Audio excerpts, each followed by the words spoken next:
শান্তির বাণী ছড়িয়ে দিয়ে সবার দৃষ্টি কাড়েন।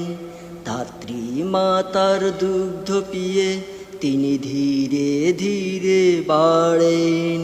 শান্তির বাণী ছড়িয়ে দিয়ে সবার দৃষ্টি কাড়েন। ধাত্রী মাতার দুগ্ধ পিয়ে তিনি ধীরে ধীরে বাড়েন। জন্মের আগে হারিয়ে পিতা এতিম বিশ্ব নবী, ধাত্রী মাতা পেয়ে শিশু দেখেন সুখের ছবি। জন্মের আগে হারিয়ে পিতা